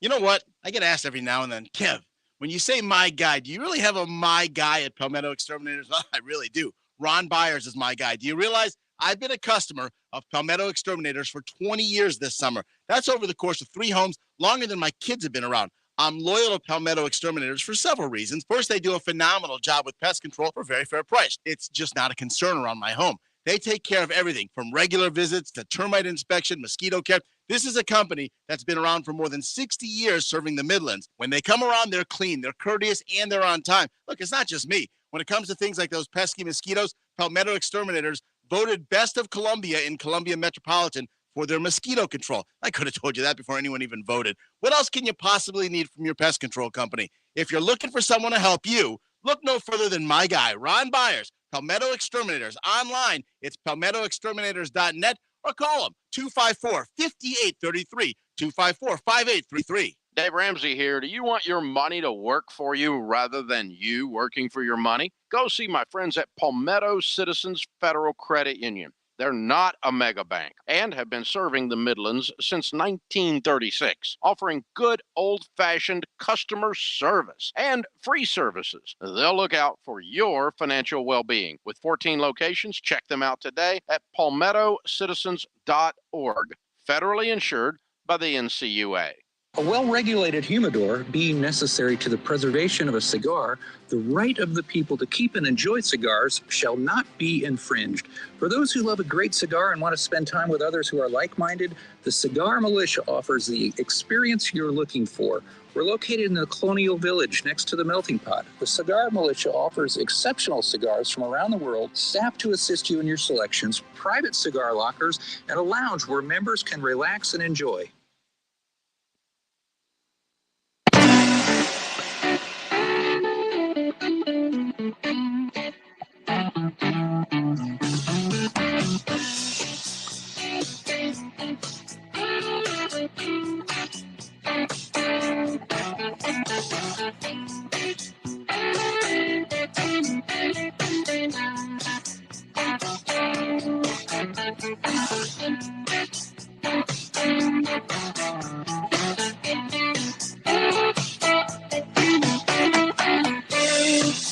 Back we are, Sports Talk Media Network on this Monday. And try to get you some Spencer Rattler comments here if we can get to it next half hour. Plus, of course, we got recruiting. If we can't get to the Rattler stuff today, we got the rest of the week. We got other Gamecock players to hear from. Tomorrow night, Shane Beamer live with us at 6:30 here on Sports Talk. Of course, Clemson on spring break for football and for the school, but we'll bring you some Clemson interviews as well as we move on through the week. And what else we got going on? Baseball, of course, they're off today. South Carolina, Clemson back in action tomorrow. Gamecocks down at the Citadel, Clemson home to Coastal. Both had, Gamecocks had a horrible weekend at Tennessee. What can you say? They were just completely shut down offensively by that great Tennessee pitching. Clemson got handled 2 out of 3 by Miami. At least the Tigers did bounce back and put 20 on the board against the Hurricanes yesterday. That gave them something to feel good about, at least going into this week. So with that, let's go back to your phone calls. 888-898-2525 as we head to Alex. Nope, I'm sorry. Where are we going, Pat? Tell me. I've lost. Sorry, Alex. I know you're listening right now. It's actually Keith in Camden is up first. We'll come to Alex right after that. Yeah, I went to the wrong list. Keith, Camden, welcome in. How are you? Hey, Phil. Hey. I'm just getting off the Dixie Youth baseball field. So. Oh, are you a coach or a parent? Yeah, no, I'm a coach, if you can call it that. Uh-huh. Yeah. But haven't been able to listen this evening, but just wanted to call and chime in and see what y'all's thoughts were. It looks like, everyone else has made a move, and we continue the saga that we've seen over the years. No, it looks like you made a move. Yeah, I made a move. The Gamecocks. It looks like the Gamecocks have made a move. They have? Mm-hmm. Oh, well, like I said, I'm just getting in the car. What'd they do? Looks like it's going to be, according to Jeff Goodman, John Rothstein, it's going to be Lamont Paris from UT Chattanooga. Paris, UT Chattanooga. Uh-huh. What do you think about that? Again, it was, to my knowledge, it was him or B.J. Mackey. Personally, I preferred B.J. Mackey, of course, for the obvious reasons. But I'm a guy that's open-minded about everybody that's hired. You give them a chance to see what they can do. He has a good experience from his Big Ten days at Wisconsin. He's done a nice job with the Chattanooga program over the last 4 years once he kind of got it moving a little bit. Made the tournament this year thanks to a Hail Mary shot there to beat Furman in the Southern Conference tournament. Heard good things about him from people. And the question will be, will people rally around him? I'm sure they will eventually. How well will he build his relationship in state? I would think that he will try and do that. Can he recruit nationally for South Carolina? Does he have that kind of draw to him? So there will be questions and things to watch and see. What kind of staff? Will he bring his staff from Chattanooga? Will somebody there stay and be the head coach? What will he do with his staff? Things like that. So, and what additional support can South Carolina give him that maybe they did not give Frank Martin if there was anything that was lacking there? We had Frank on. You missed Frank being on with us back at the 6:30 hour. That was one question I didn't ask him. Well, you know what? He pretty much answered it because he said he leaves with no regrets and he got pretty much everything that he needed to be successful at South Carolina. So that's the news, though, coming out from those two national guys. Well, look, I won't hold you guys up. I know you got another caller. I just hope it works out. You know, proof's in the pudding. It's easy to hire somebody. The biggest thing is hiring the right person. So, well now you you don't have those kids out there throwing curveballs, do you? No, sir. I don't let them do that. All right, good. But I tell you what, I'd take my coaching staff up against what we're putting on the field right now. But that's another night. Y'all have a good one. All right. Thank you very much. Indeed. Let's go to now Alex and Murrell's Inlets. Alex, welcome into Sports Talk. How are you? Wonderful. Thank you. For quick kudos to your call screener who remembered me. Now, he's a very bright young man. I think you're hiatus. And, I do appreciate it. And my first sense is, I ran up to my apartment, was putting on the radio, and I was in shock to hear Frank Martin call on the show with you. And, it's so refreshing to hear. Other than someone who just spun rubber, jetted out of here. I like Frank Martin. And Frank Martin, if you're listening, I think you've been a great coach. And it was good to hear him talking, on your show a day after that. I don't know if I could have even done that, And that's the first thing I want to say. The second thing I want to talk about is about the new Carolina Coliseum. I should have called it Carolina Coliseum. It was called. And I know that when it was first being built, I wrote an article by Ken Berger for the Post and Courier. And if you remember who Ken Berger was. Oh, yeah. And he said the old Carolina Coliseum, the sound would just roll off. It would just drive down and be loud. And I've been my father went to USC and he used to go to Frank Bar games in 72, 1972, 73, whatever. And I think that South Carolina missed an opportunity to make a basketball arena like Cameron Indoor Arena. And what they did is they went for, okay, we're going to bring in Motley Crue next weekend. It's going to be utilitarian. And I think it could have been something special. And I did take two architects. I'm not an architect, but two classes in college about architecture. I think that, making it something, I know if it's a big enough arena, it's a conundrum.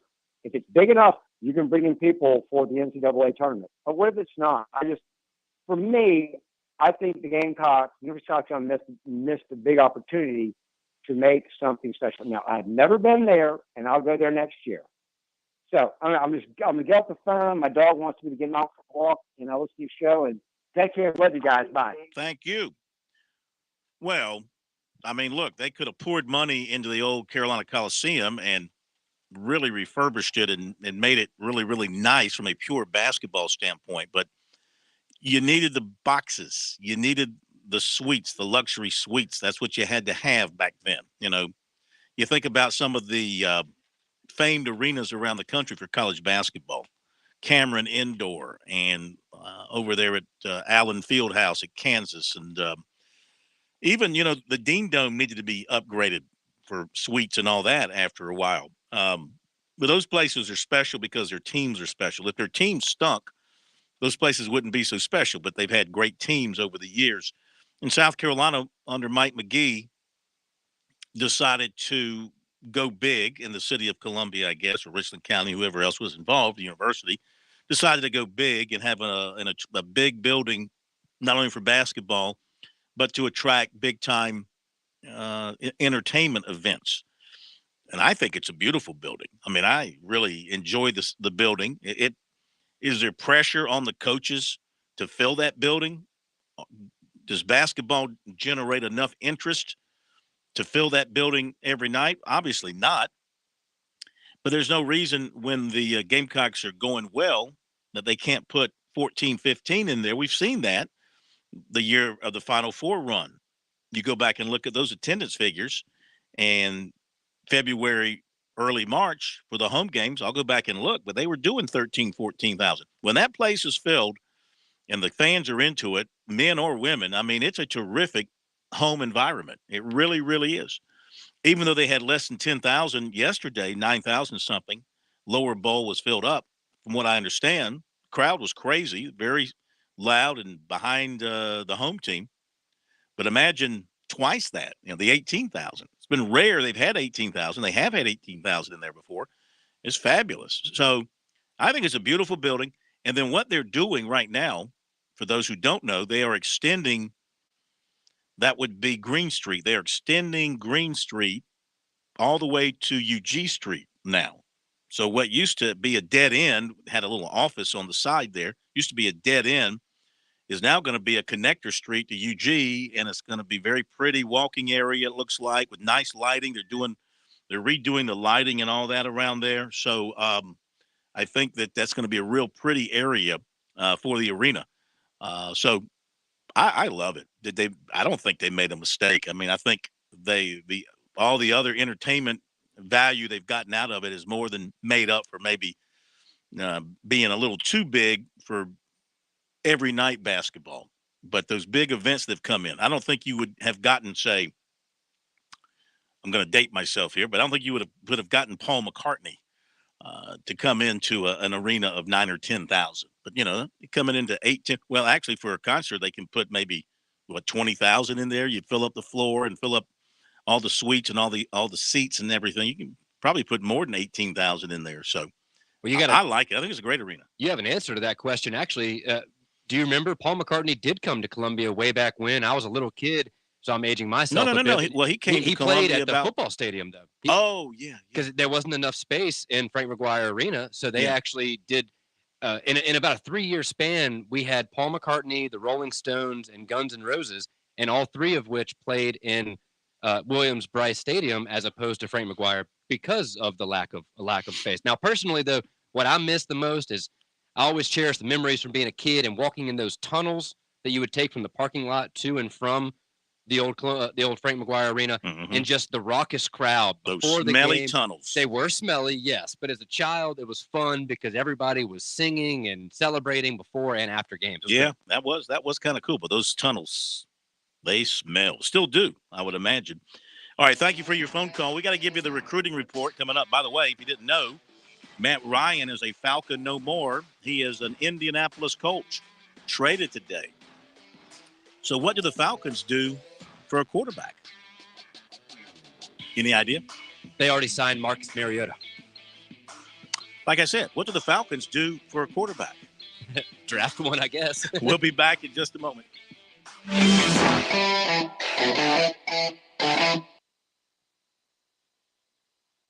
I'm attorney Jim Corbett. I love sports, and I've helped people for over 30 years. Contact me at jim@jimcorbettattorney.com when the insurance company won't pay your claim or you have complicated issues. Some other business causes your business to lose money, jim@jimcorbettattorney.com. When you lose a relative and find out you got cut out of a will or don't get what was promised. When you have serious injury, like from a wreck or mishap or on the job, jim@jimcorbettattorney.com.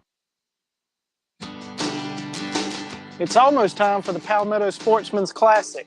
I know we're excited. Me too. I'm going for all the awesome camping gear. Not to mention they have everything I need to get out on the river. I'm looking forward to it. I can always find what I need for my outdoor adventures. Don't miss the Palmetto Sportsman's Classic at the State Fairgrounds, sponsored by Farm Bureau Insurance, March 25th through the 27th. Purchase your tickets now at psclassic.com. See you at the Classic.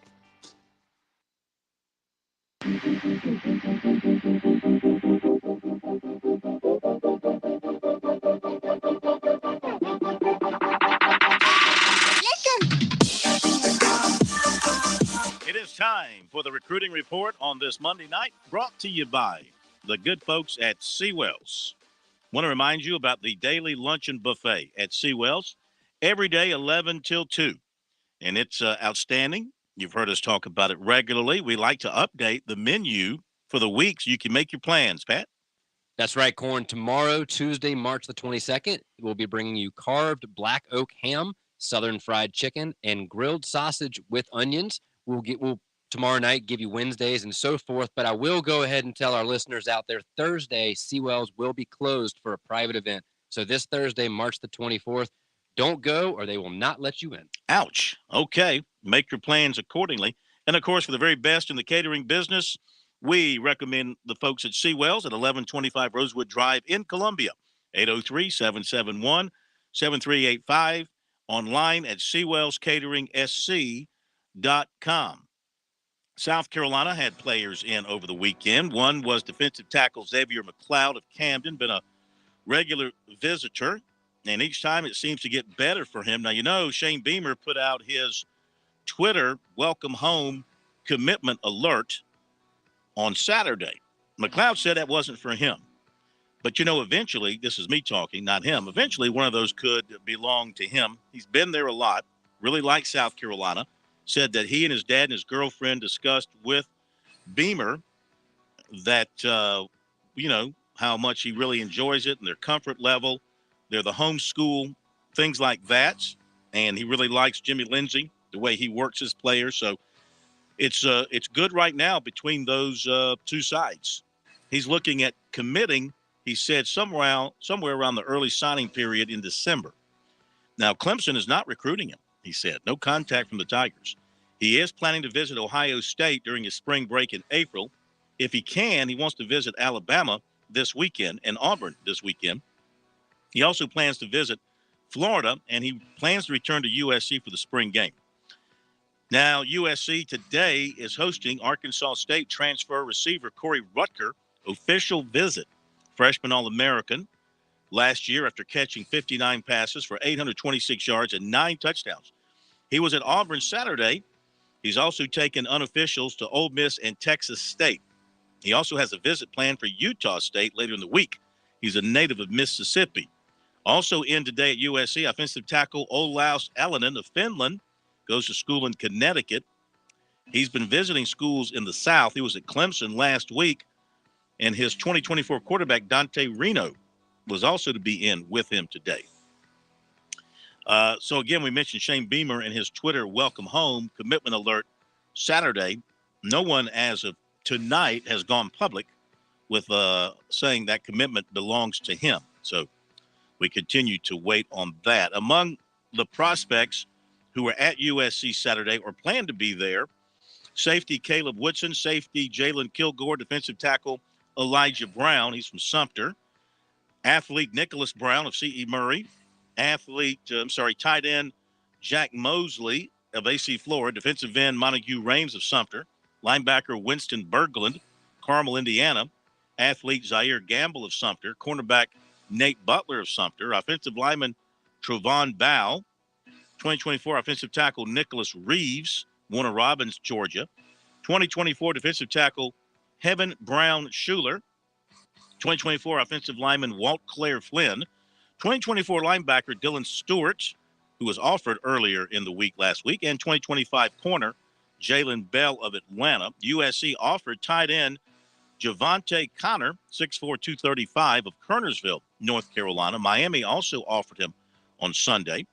USC offered safety Braylon Johnson, 6'1", 160, Highland Springs, Virginia. Linebacker Troy Ford of Savannah, who has an offer from USC, plans to announce his commitment at noon tomorrow. UCF appears to be the favorite.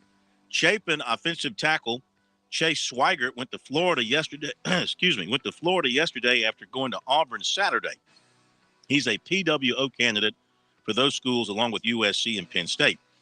2024 running back Jaden Pepper of Greenville plans to visit USC Saturday. He's the son of the former Gamecock Nathan Pepper. Once a Pepper, always a Pepper. Don't you want to be a Pepper too? You ever heard that?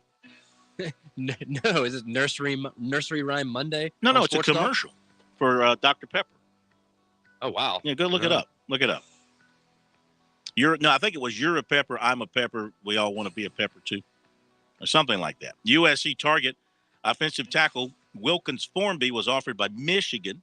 USC target offensive tackle DJ Chester was at East Carolina over the weekend. Clemson targets with weekend visits. Running back Jeremiah Cobb to Auburn. Defensive end let's try that again. Umi Ozulu. Nope. Yumi Ozulu. Defensive end Yumi Ozulu. I left out his first name. To Pitt. Or maybe I left out his last name. Offensive tackle Roderick Kearney to Florida. Defensive end A.J. Hoffler to Florida. Clemson target cornerback Braden Marshall going to Nebraska April 9th. Dutch Fork running back Jarvis Green was at Georgia State Sunday. USC today offered defensive tackle Connor Knight, Trussville, Alabama, and Northwestern wide receiver Elijah Caldwell was offered by Utah. Did you check me out on the Pepper thing? No. No. Okay.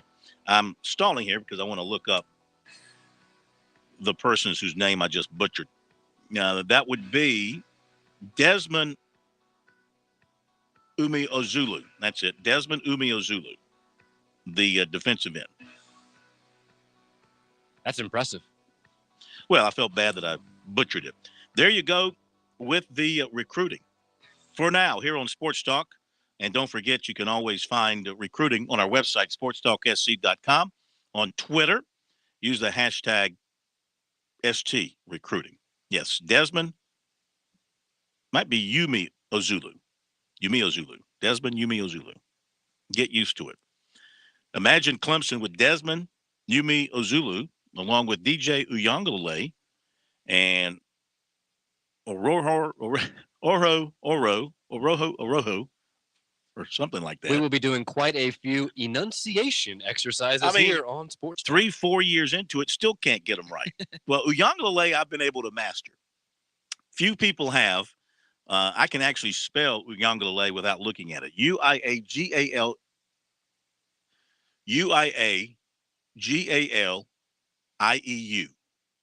Uyangalele. Uiagaleieu. Just when I'm typing it, it comes to me. Anyway, let's get back to your phone calls. How about it? As we go next to is it George in Irmo? So we actually lost George. So next we'll be going down to the Low Country to hear all about the Cougars of College of Charleston from Sam in Charleston. As we do, I'll tell you, Florida Gulf Coast is leading Coastal Carolina at the break, 40-34. Sam, how you doing? Kid, how you doing, sir? You're on my headphones right now. Yes. Good. Glad to be in your head. Well, thanks for being in my head, first of all. Pat, Daniel, hope you guys are doing well. I have a brief update from you guys from the College of Charleston, if I can. If we do have time. Yeah. Okay, so just to give you a heads up ahead of time. This summer of 2022, we have a real big class recruiting coming in this summer. And I was wondering if who is coming back, who's going to transfer is a question. And I want to know if, sorry, I'm talking too much, but I'll slow down for you. Okay. What do you? Oh, there's more. What do you think about the future of the Cougars basketball program? Because I got to tell you, I did not help. I did the best I can to help my team, but I can't go on the road. What do you think? Do you think I can go away games? Do you think it's safe? Oh, yeah, I think so. Look, I think Pat Kelsey, his reputation, his history speaks for itself, what he did at Winthrop. And, this was just his first year. You got to give him time to get his people in. And, of course, recruiting high school kids has become less and less important with the transfer portal. Give them a chance to get some guys out of the transfer portal, sort some things out. You'll be fine. Pat Kelsey's an excellent coach. Thanks for the call. Let me say something here real quick. We've been talking about and acting like, because we saw the two tweets from Goodman and Rothstein about the focus being on Lamont Paris and assuming that's where it's going. However, I have gotten a text from a source that tells me nothing is done yet. So maybe we shouldn't put the old cart before the horse just yet. And Phil, Speaking of Pat Kelsey, do you think Ray Tanner called him? No. Not even a conversation? Well, I don't. I mean, just curious. I don't think he ever became he never became a factor, at least publicly. Maybe there might have been people he talked to that never made the light of day as far as the name is concerned. Possibly not. Or maybe his agent checked. Usually the coaches don't get involved too much directly. It's those agents that make the phone call. By the way, I got to make sure I got this right here. I think it was, you know who the agent for Sean Miller is. I think I got this right. So Jimmy Sexton. So for what it's worth, I mean, that boat has sailed, but just thought I'd throw that out there. So maybe it's not 100% done yet.